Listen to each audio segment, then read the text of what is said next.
Head విధ్వంసం, ఉప్పల్లో mini tsunami. Friends night ఏమన్నా match friends, అది కేవలం 9.4 ఓవర్స్లోనే అంత పెద్ద టార్గెట్ 166 టార్గెట్ని నిజంగా హ్యాట్స్ ఆఫ్ అని చెప్పుకోవచ్చు. కొడితే 6 కొడితే 4 ఆ విధంగా ఆడారనమాట. నిజంగా ఫ్రెండ్స్ ఇటువంటి బ్యాటింగ్ లైఫ్లో మనం చూస్తున్నాము. ఈసారి ఐపీఎల్లో సన్ రైజ్ హైదరాబాద్ కొట్టిన కొట్టుడు నాకు తెలిసి ఏ ఫ్రాంచైజీలో ఏ ఇయర్ ఈ విధంగా ఆడుంటారు అనమాట. అస్సలు ఏమన్నా ఫామ్లో ఉన్నాడు ఫ్రెండ్స్. ట్రావెల్స్ హెడ్ అయితే ఎవ్రీ మ్యాచ్ హాఫ్ సెంచరీ కొడుతున్నాడు.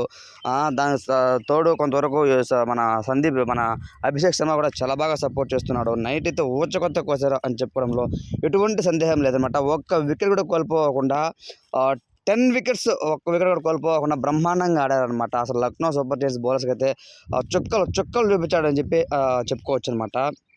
ఈ దెబ్బతో sun rise Hyderabad run rate కూడా కొంతవరకు అయితే +4 అయితే మెరుగుపడింది.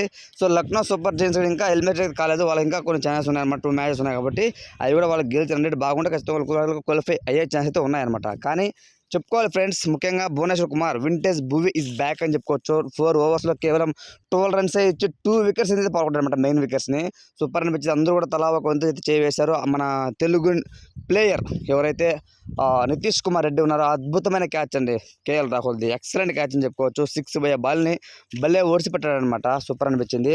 సో ఓవరాల్గా ఫ్రెండ్స్ సన్ రైజ్ హైదరాబాద్ అయితే చాలా బ్రహ్మాండంగా ఆడుతుంది ఈ సీజన్ ఐపీఎల్లో.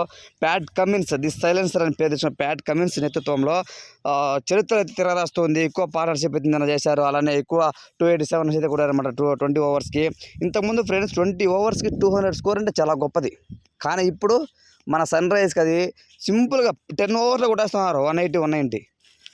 కాకపోతే నైట్ టార్గెట్ లేదంటే నైట్ కానీ 250 కానీ టార్గెట్ ఉంటే నిజంగా వీళ్ళు 15 ఓవర్స్లో 250 కొట్టోళ్ళు. ఫస్ట్ బ్యాటింగ్ దిగారా పైసలు ఇంకా ఖచ్చితంగా 20 ఓవర్స్లో 400+ స్కోర్ కూడా చేసే కెపాసిటీ ఉంది మన సన్ రైజ్ హైదరాబాద్కి. Friends sun rise Hyderabad team అయితే ప్రతి ఒక్కరు భయపడిపోతున్నారు. ఖచ్చితంగా ఈ 2024లో సన్ రైజర్స్ హైదరాబాద్ ఐపీఎల్ గెలవబోతుంది. సో ఖచ్చితంగా ఐపీఎల్ ట్రోఫీని వాళ్ళకి నీట్ అండ్ క్లీన్గా తుడిచి మన సన్ రైజ్ హైదరాబాద్ కబోర్డ్లో పెడితే చాలా బాగుంటుందని నేను అనుకుంటున్నాను. Friends me point of view ప్రకారం ఈ ఐపీఎల్ ఎవరు విన్నర్ అవుతారో అని మీరు భావిస్తున్నారు, ఆ యొక్క టీం నేమ్ కామెంట్ తెలపండి. ఇలాంటి మరిన్ని క్రికెట్ వీడియోస్ కోసం తప్పకుండా మన ఛానల్ సబ్స్క్రైబ్ చేయండి, సపోర్ట్ చేయండి. Thanks for watching friends.